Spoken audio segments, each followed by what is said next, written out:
Gain the latest news from our experts in the field straight to your hands. Sign up for our weekly tech service where we provide quick and to-the-point videos, shot on site to help you plan your planting date, know when to scout and which diseases are present in your area, become aware of upcoming tech and new seed options, precisely time fungicide, insecticide, and chemical application for best financial returns, and much more. Every choice you make as a farmer matters on the field. With more information on hand, the better agronomic decisions you can make, keeping your ROI high, yield strong, and soil healthy for the long haul. Sign up is free and easy. Simply text the word JOIN to 844-843-9247. Cancel anytime by texting the word STOP. It's just that easy. No spam, just helpful information shared once a week. Stay in the know with Liqui-Grow.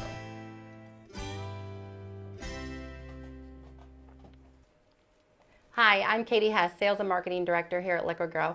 And hi, I'm Jake Vossenkemper, Director of Research and Agronomy here at Liqui-Grow. So unfortunately, today's program was having some technical difficulties. We also had technical difficulties at our house this morning with no power and all this wind. So we are going to shift gears and kind of do something a little different, a little more off the cuff. We have Dr. Jake with us, thankfully.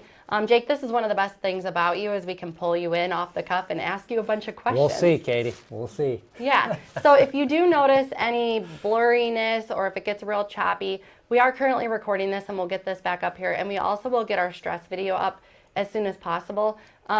Check back later if that works for you. Jake, so let's jump to this, right? Are you ready? Yeah, I am ready, Katie. And I actually think this works out good because the topics we're going to talk about today are really important.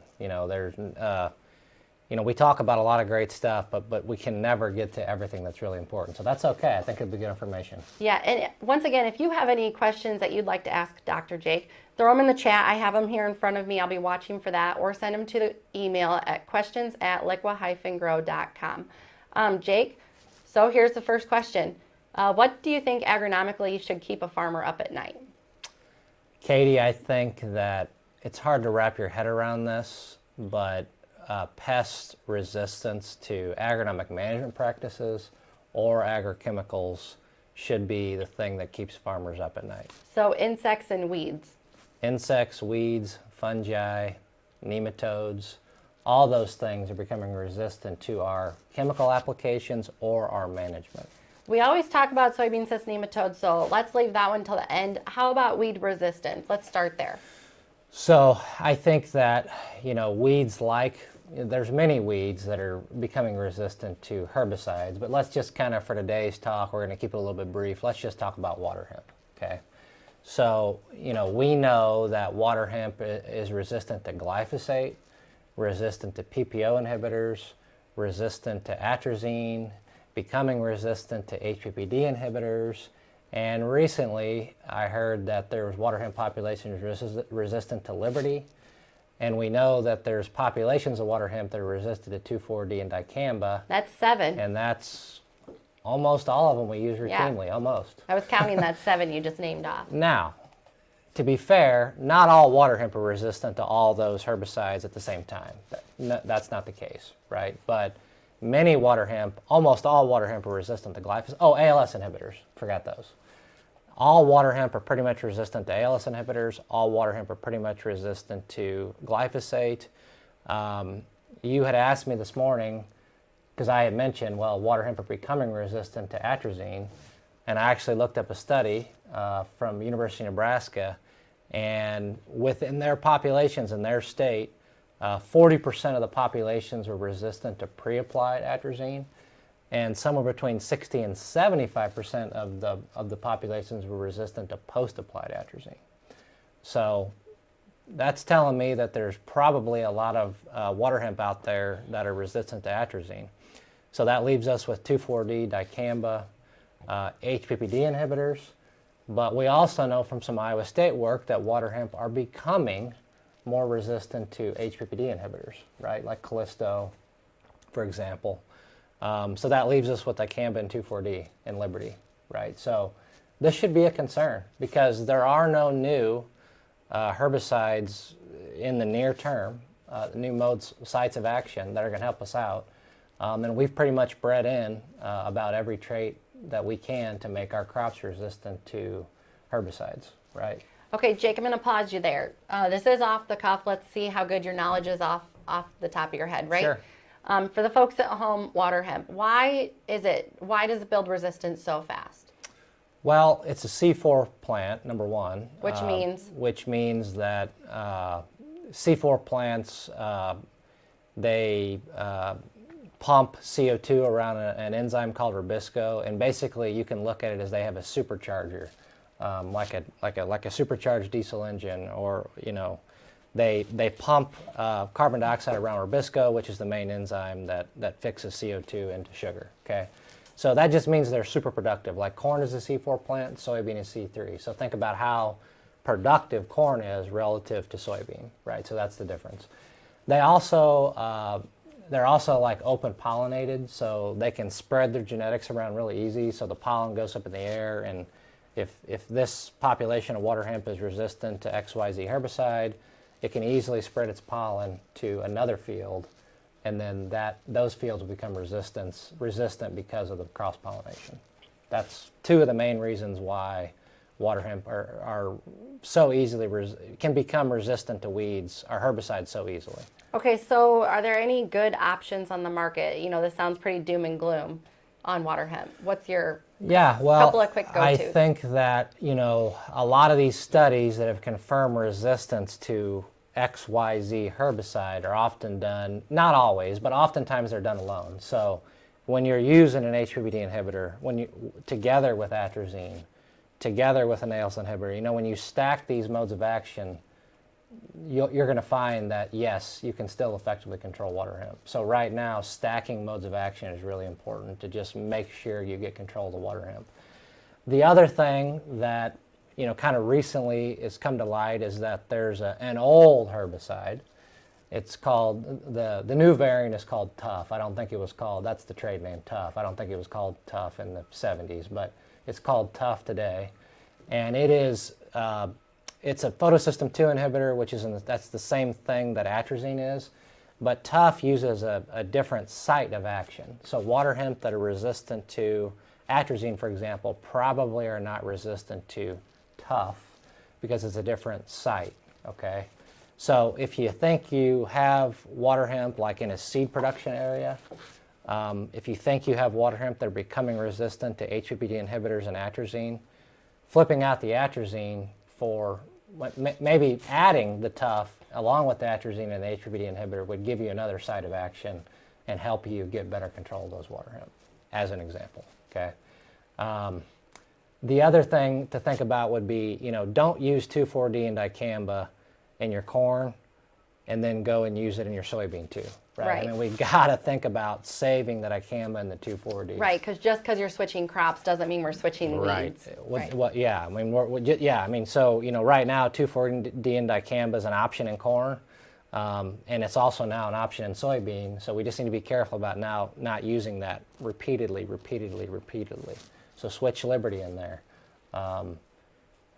Use multiple modes of action. So, weed resistance is a concern. It'll continue to be a concern. Okay. Anything else on weed resistance? I don't think so. Okay. Probably better move on or we'll be here 2 hours. Oh, boy. So on this topic of what should keep farmers up at night, frog eye leaf spot is something that we're hearing more about. We've got locations quite a bit to the south.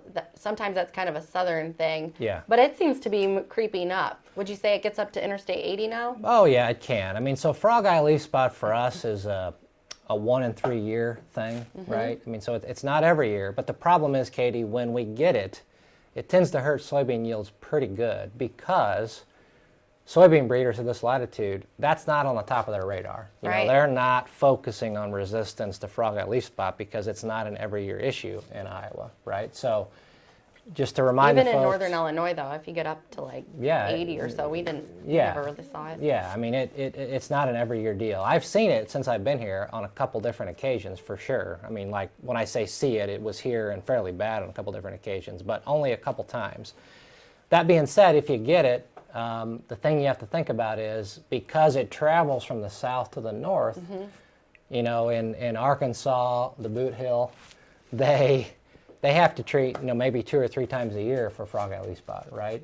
And because of that, those frog eye leaf spots, the fungi has become resistant to strobilurin fungicides. So now those same isolates or same fungi are blown up here, and then guess what? When they get here, they're also resistant to strobilurin fungicides. And strobilurins are usually our older fungicides, headline, and Yep. we've kind of moved past just having that one single active ingredient fungicide anyway, in most of our Correct. cases. But the problem is, okay, you're right. You hit the nail on the head. We've moved past just having a strobilurin fungicide, right? Well, in the south, okay, now they're using a strobilurin and a trizol. Well, what's all the pressure on now? It's on the trizol. So that means that, you know, probably not before too long, if it already isn't happening, there's going to be resistant to trizol-based fungicides for control of frog eye leaf spot. So there was recently a talk by a plant pathologist at Iowa State, and basically his suggestion is we need to be using a fungicide with 3 modes of action. I was just thinking SDHIs in the back of my head. Yes. We need to be mixing that in. Because if we know the frog eye that are coming up here are strobilurin resistant, and we know that trizol resistance might be building, we're going to make it worse by just using a fungicide with a strobilurin and a trizol. So we need to be using fungicides with 3 modes of action to help stop the resistance buildup. Examples of those would be Delero Complete has 3 modes of action, Tariva Pro has 3 modes of action, Marvis Neo has 3 modes of action, Revitech has 3 modes of action, if you can get it. The other kind of out-of-the-box thinking idea would be use a fungicide like Preaxor, for example, right? It's a 2 mode of action fungicide. But Come then back with a second trip. Well, tank mix it with a propiconazole. So just add a propiconazole to it. You know, you could probably get Preaxor at this point in time relatively reasonably priced, I would assume. Well, this is where working with one of our Liqui-Grow sales reps is going to be beneficial, because they know the modes of action. Yep. They know the diseases out there. Yep. They're a great asset to you in the field. When it comes to all this stuff that we're really getting into today, that's when having trusted partners are really important. And, you know, we talk about this every Monday morning. We have a conference call and we talk about different agronomic topics, right? So they know this stuff. So going back to the original part here on the frog eye leaf spot, for those of us that are up around 80, you know, you can tell the difference that I'm from north of 80 or from south of 80, because I don't know if it's Boot Heel or Boot Hill still to this day. But how bad can frog eye leaf spot get, and are we going to see the severity in places like Mount Pleasant and Morning Sun and Roseville and Toledo, our southern spots? I saw it in Tipton a couple years ago. I saw it in DeWitt a couple years ago. And how bad can it get, and when does it come in? It comes in pretty late here. So, you know, how bad does it get depends on when it comes in. But it could come in early on a hurricane, right? So it depends on when it gets here. So it's Katie. wind blown? It's wind blown, yes, Okay. from the south, on storm fronts. And it attacks the upper leaf or the entire plant? You'll see that the upper canopy becomes infected first with frog eye leaf spot. You know, but just a few percent of the leaf area infected is really devastating. Frog eye is a bad And it deal. really does look like a frog's eye. Correct. It's very Yes. simple. That's the best thing about agriculture for me, is that our terminology is very easy to understand. It looks like a frog's eye. Yeah, and to back up about your initial thoughts when we opened up this discussion about frog eye, so there's also some evidence that our falls are getting warmer, right? So, you know, with climate change, we're not here to argue today about, you know, why climate change is happening, but it is getting warmer. I mean, that's pretty solid, okay? The falls are getting warmer, so that means that frog eye leaf spot is going to survive longer, right? Because it's the wintertime temperatures that ultimately kill it. So if we have another 2 weeks at the end of the season where we don't have a frost, that's just going to be, all the longer the frog eye leaf spot has the chance to get up here and has the chance to do damage, if that makes sense. So the spores that are blowing up from the south, they are already resistant to these modes of action. strobilurins. So that's why we're going to see issues even if we haven't ever had. Correct. Okay. Yes. Anything Yeah. else on frog eye leaf spot? I don't think so. 3 modes of action. That's the punchline. 3 modes of action. Okay. Which one do you want to tackle next? Corn rootworm or tar spot? Let's talk about, well, I don't care, but we can do corn rootworm while we're on resistance management. Okay, So- let's talk about corn rootworm. So corn rootworm, obviously, you've probably already heard, I'm assuming, that some of our traits have failed or are beginning to fail, right? And so it's not every field, okay, it's not every acre. It is in continuous corn, 7, 8, 10, 12, 15 years continuous cornfields where we've seen multiple traits stacked fail, okay? So if you're corn-soybean rotation, that's probably not happening to you. If you're corn-soy rotation, that's probably not happening to you. It's in these long-term continuous corn situations. That said, that should be like the canary in the coal mine, right? So if we're seeing resistance develop in these long-term continuous corn rotations, we might expect that sooner or later we'll see resistance develop even when you have a reasonable amount of soybean rotated in with your corn. So I think today, Katie, you've said this, but the way to combat rootworm resistance is to confuse them. Confuse them. You say this all the time. I heard you say it, You just have to right? confuse them. You have to confuse them. You never want to do the They same. love a pattern. You never want to do the same thing twice, right? So, if you have resistance today, there's 2 things you can do about it. You can use SmartStax Pro, right, which is the Calb's new rootworm event. The other thing you could do is you could use a insecticide, a granular or fluid insecticide that has effective control on rootworm. So if you have rootworm resistance today, that's your 2 options, SmartStax Pro or insecticide, right? If you want to avoid getting resistance, there's multiple things you can do. So, you could plant SmartStax this year, for example. Next year, you could plant SmartStax Pro because now you're throwing a different trait in there that they're not going to be resistant to. It's going to be something different. The following year, you could use a soil-applied insecticide.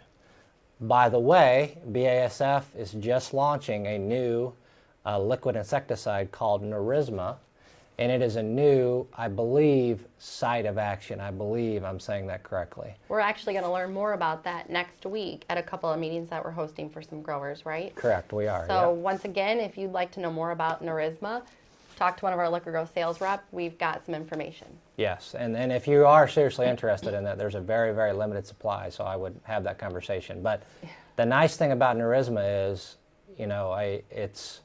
it's a new mode of action. It's going to help with IPM strategies, right? So, the rootworm have been seeing kind of these same general insecticides for a long time now. It's good that we're getting a new insecticide in there to mix it up and confuse them, right?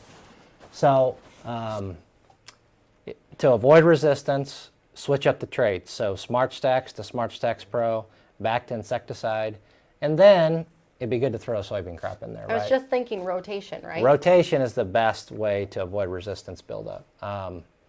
But some guys like to grow corn. You like to grow corn, I think. Yep. So yes, rotating to soybean is the best approach for sure. I'd love to tell you my quote about soybeans, but not here. Yeah.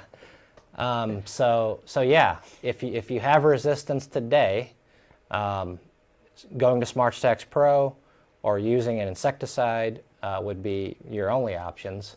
To avoid resistance, it's switch up the traits. So maybe go from SmartStax Pro back to SmartStax to Nerisma, which is an insecticide or a different granular or fluid insecticide that has effective control on rootworm. Then soybean would be another option. Jake, that's a lot to remember, right? Year over year with all these farms that we've got on our books. But our Liqui-Grow sales reps do a great job of keeping track of these records. So if you are trying to change your pattern up, be talking to your rep, making sure they're writing this stuff down so that when you come back the next year, they can say, oh yeah, you did this and we did this and we're going to do that.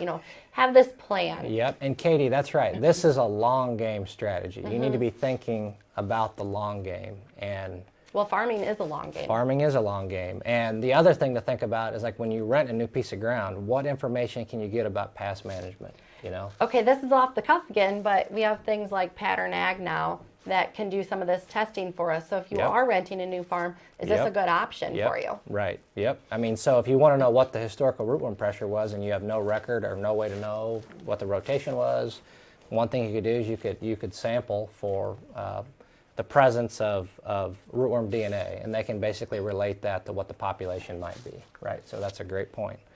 And I also want to just kind of add while we're talking about this, Katie, you know, this isn't just like a scare tactic so, you know, a resistance doesn't develop. The point that needs to be made is that resistance doesn't happen overnight, right? So, you know, you don't know you have rootworm resistance until your cornfield blows down. Right. But the thing about it is that you've probably been losing yield slowly over the last 5 years. Because, you know, the first year you had resistance, maybe 20% of the population were resistant, but guess what? They were chewing on roots. And yeah, maybe that field was 5 bushel off, but maybe it was the field or the hybrid or the weather, who knows, right? The next year, maybe it was 10 bushel off. And maybe you noticed that 10 bushel, maybe you don't. But by the third or fourth year, you might be asking your question, my field's kind of been off, what's going on? And then the 6th year, your corn blows down. So it's hurting you before you realize you have a problem. So that's why these tactics of avoiding that resistance buildup can make you money today, because you are losing yield while resistance is building. You may just not know it. Jake, I'm smiling because the one thing we have going for us in this whole situation is rootworms are lazy. They're squatters. I say it all the time. So if you have a problem, it's probably right there. You know, we get worried that they move, but if life is good for them, they're not going very far. If they can figure out what's going on, life is good, they don't move very far. Right, and that's what makes, that's a great point, Katie, and that's what makes weed resistance, particularly something like water hemp, different than rootworm, because weed resistance can spread via pollen to herbicides. Rootworm resistance tends to develop and stay in a relatively small area. Right. So you can do something about rootworm resistance development on your farm. And I noticed that this last year because we did a rootworm study and we had like 21 different fields that we walked, and we would find some isolated incidences where it was rather bad, but widespread, you know, it was not everywhere. Sure, yeah. So that was great to be able to see. Yep. So I don't want to go completely off topic here, but we did have a question come in. Also, if you cannot submit your questions, send them to your Liqui-Grow reps. We're getting them through text now too. I think I'm blaming the wind on this whole thing. But you know, I don't care for high wind. Okay. They watched the strip till yesterday and they have this question. Would applying all of your nutrients in a narrow band discourage root growth and vigor, since the plant will find it closer and not grow? And then does that have any risk to your standability? That's a great question, and I think that we're splitting hairs, and I don't have the exact answer to that question because I don't think anybody knows. Okay, so I think what we're getting at here is that if you band all your nutrients, are all your roots going to grow in that band, and therefore you don't have as large a root area or a root area that's spread out enough to, you know, to increase stability. Okay, I think that's what we're getting at, and I think it's possible, but I really don't think that it's probable, if that makes sense. I think lodging is much more related to saturated soils, soil texture, hybrid, tillage, than it is to nutrient placement. So okay? nutrients versus moisture, soil moisture might have a bigger play on that. Soil moisture, soil texture, tillage, hybrid, those are all going to play much larger effects on standability than the way you place your fertilizer. And hybrids have specific root makeup and Sure. architecture. Sure. See, that's why Sure. you're the expert. Could it potentially have an effect? Maybe, but I don't think it's likely nor to have a huge effect. I guess we'll do a video on that here before spring. Just soil architect. Could do that. Okay, thanks. Great question though, whoever asked it. Okay, excuse me. All right, so we did corn rootworm, so tar spot. And I was afraid that we were going to have like not enough topics for the time that we have, but we got to get going here, Jake. Yeah, I agree. Yeah. So tar spot. Yes. Every winter meeting we go to, we hear about it.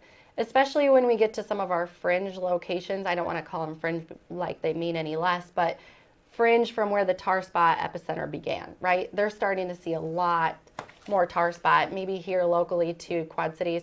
I grew up in DeKalb County, Illinois. We've seen it over there even before that. They're starting to see it now. So tar spot, what's your just quick little go-to on that? It's interesting you say the fringe geographies, because when we first started seeing it in the Quad Cities area. We were the fringe. Yeah, I was talking about it on our fringe, the fringes of our area, and people were kind of looking at me like, what are you talking about? Like, this isn't a problem. Well, it is now. So yeah, I mean, 5 minutes on tar spot. Tillage is not effective because the spores are so mobile. So don't think that you're going to control it with tillage. Hybrid resistance is, I think, a guess at best at this point. So I mean, your seed representative would know more than I on hybrid resistance, but generally speaking, as a general comment, we don't have a good handle on hybrid resistance yet. So generally speaking, I wouldn't count on that being a huge help. So rotation isn't all that effective either because, again, the spores move so rapidly. So let's say you had soybean planted in a field. You probably didn't have that much tar spot inoculum in that soybean field, but it's going to blow in from the neighboring corn-on-corn field easily because the spores are so mobile, and that's why it spreads so fast. So for that reason, tillage isn't all that effective, crop rotation isn't all that effective, varietal resistance is at this point. That will at some point in time be a huge help. So that leaves fungicides, right? So fungicides can be pretty darn effective on tar spot. The thing that's difficult though is that, when do you apply specifically for tar spot? And with the lack of any other information to help you make that decision, it should be that VT timing. Okay? I was just thinking that, these pre-tassel fungicides or right at tassel fungicides that we're using today have become so popular very quickly because of tar spot. Right, and without having any other information, apply at VT R1 for tar spot as well. And then scout again. And scout again. And you've got to you've got to be really looking at with your pencil at your paper at that point, right? Because it's about, you don't want to have your gut feel, and it's very emotional. Do we have to spray twice? That's what I'm getting at, right? Right. But if you look at your pen to your paper and you say, yeah, economically this is going to make sense for me, pulling the trigger twice, is that a thing? I think, in some cases? I think on average, it's probably not worth planning on spraying twice on average from an economic point of view. Now that being said, if you do plan on applying twice, that's your personal prerogative. Perhaps it's a risk reduction thing for you, and I, to some extent, understand that. And at this point, we're probably talking east of here. Where it could be where bad, where there's a lot more inoculum, yes. So if you're planning on spraying twice, then I would probably go with a V12, V15 application timing, followed by like an R3 or milk stage application, okay? And that's more finessing and saying that you're out scouting and looking at these acres. Well, I'm just saying if you plan on making 2 applications and you're not going to scout, one should be earlier to protect the seed setting period, and one should be later to protect the seed filling period. So V10 to V15 would protect the seed number determination period. Our 2.5 to 3, milk to early dough would protect the seed filling period. You always talk about the latent period of tar spot. Yes, it's about, I think, roughly 20 days. What does a latent period mean? So the latent period means when you see it, the plant got infected roughly 20 days before you see it. Okay. So the other thing I'm going to say on tar spot is, there's an app called Tar Spotter. Is the app perfect? No, it's not perfect. But what it is it's basically a weather model. It's keeping track of the weather for you, okay? And it's trying to predict when we're going to have the weather for tar spot development. I've been kind of watching that thing for the last couple of years. I think it provides reasonably good information.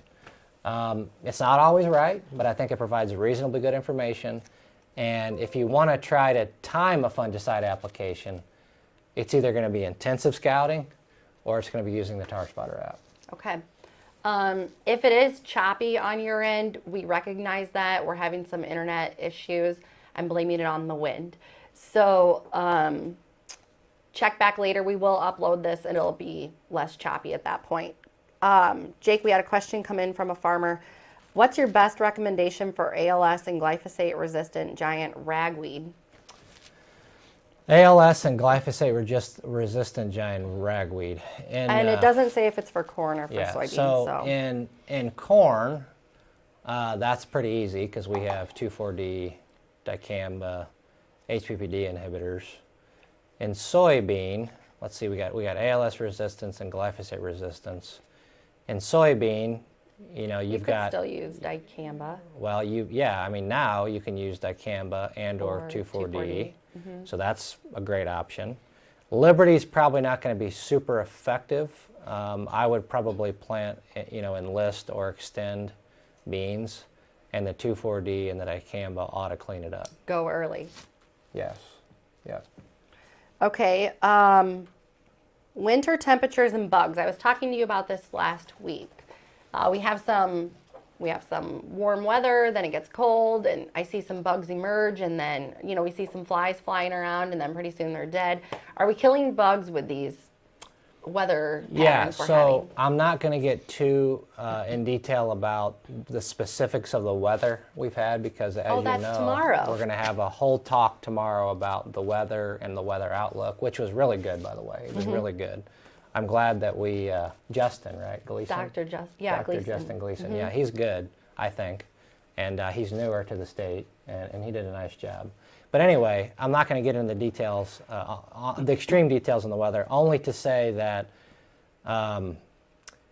November and December were relatively normal when it comes to temperature. It didn't feel like that probably, but we had that real cold snap, and that's what made the temperatures probably average out normal.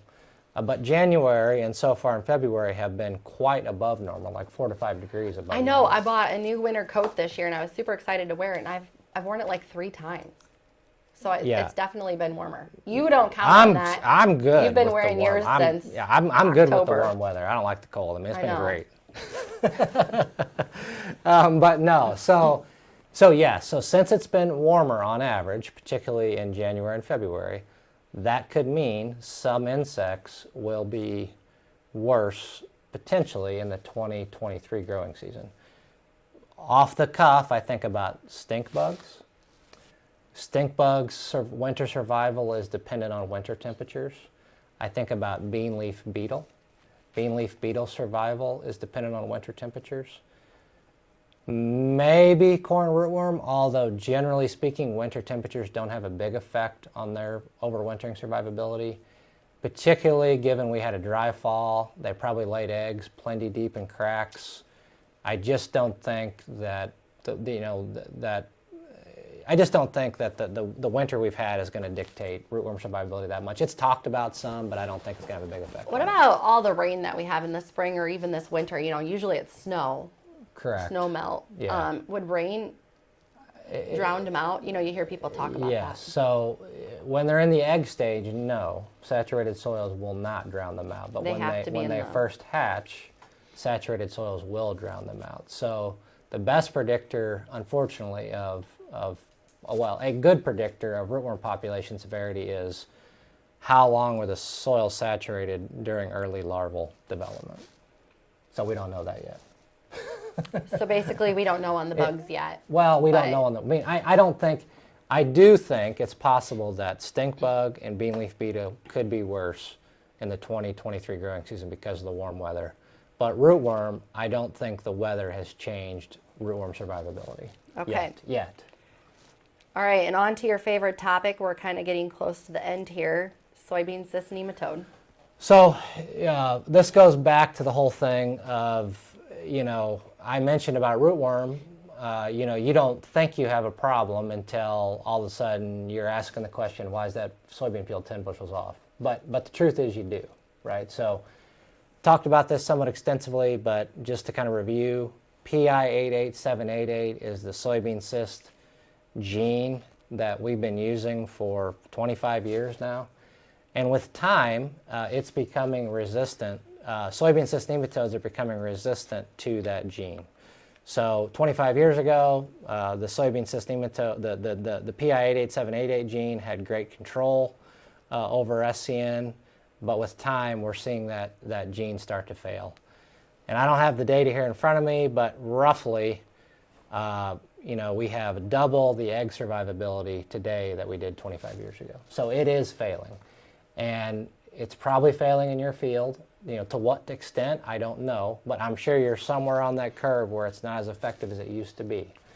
And it is a problem because you may not have complete resistance yet, but you have some level of resistance today.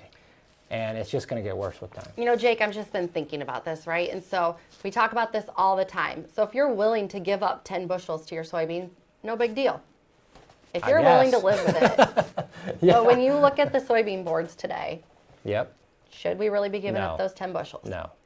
And so the thing you need to be thinking about, it's going back to the confusion thing like it is with corn rootworm. Well, what can I do about it? Well, unfortunately, there's not a ton you can do about it, but there are things you can think about. So number one, treat your soybeans with a Levo. Every acre ought to be treated with a Levo. I've said this before, I'll say it again. A Levo is the best thing to happen to soybeans in 20 years. Because, I just had fantastic results with that product the first year I tested it, Katie. Just unbelievable. That's why I'm a big fan. I've seen what it can do in real time. But it also gives us some control on soybean cyst nematodes, and we know that, okay? Mm-hmm. So that should be a standard practice, number one. Number two, you want to think about, are there some good Peking varieties on the market that I could start rotating in here? Yes, they're somewhat limited. But if there are some Peking varieties that you think are pretty good yielding, they're available in your geography, plant them, because that's a different gene that soybean cyst nematodes are not resistant to. And it'll help limit or reduce their population. Correct. So think about Peking. Definitely use a Levo. Peking when it's an option. You know what else you could do? Plant more corn. You could, right? So, even corn. So let's say you're a corn soybean guy. Great, okay? If it makes sense to just plant 2 years of corn followed by a soybean crop, so corn, soybean, even that one extra year of corn can drop the soybean cyst nematode populations by about 50%. It's huge, okay? Plus, when you plant soybeans again, your soybeans are going to be higher yielding than if you just had soybeans after corn after soybeans. So you don't have to do what you've always done. You don't have to do what you always done. Because that's what the bugs really know. The truth is, the economics folks have shown in a lot of different publications that the most profitable, and it depends on the markets, it depends on a lot of stuff, but over a 10-year period, 15-year period, a corn, soybean rotation is the most profitable crop rotation in the upper Midwest. So that's a good crop rotation for lots of reasons, and we'll not get into the details, but it also can be a tool to help manage soybean cyst nematodes. So a Levo on every acre, Peking when it's an option, grow 2 years of corn or more years of corn. And finally, hopefully, around the end of this decade, BASF is going to have a transgenic trait to help protect us from soybean cyst nematode.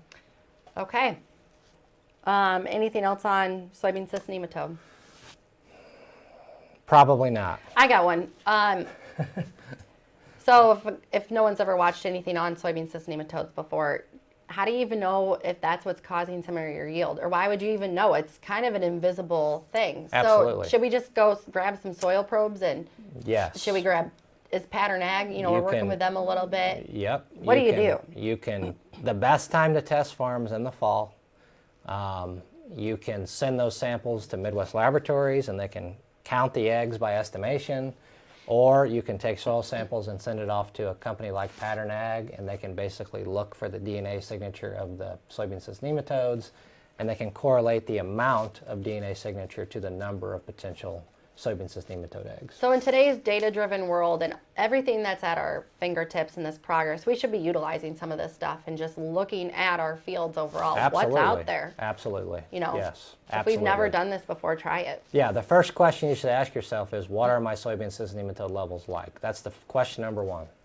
Once you know that, then you can start deciding, do I need to go out and look for these Peking varieties like Jake says? Because maybe you don't, but it could be hurting your yield, for sure. Like, no jokes. Okay, we got one more here. Are you done with soybean? Yep. Okay. That's the thing about live. I have to just ask him, so are you done with that now? I'm done, Katie. Usually we cut that out when we are pre-recording this stuff. You mentioned earlier the idea of warmer temperatures in the fall. So if we're using cover crops and as they become more popular, at what point do you want to try to harvest that cover crop? This came in off the chat line. So I think the question is, should we be trying to find a cover crop that's an alternative crop and not just a cover crop?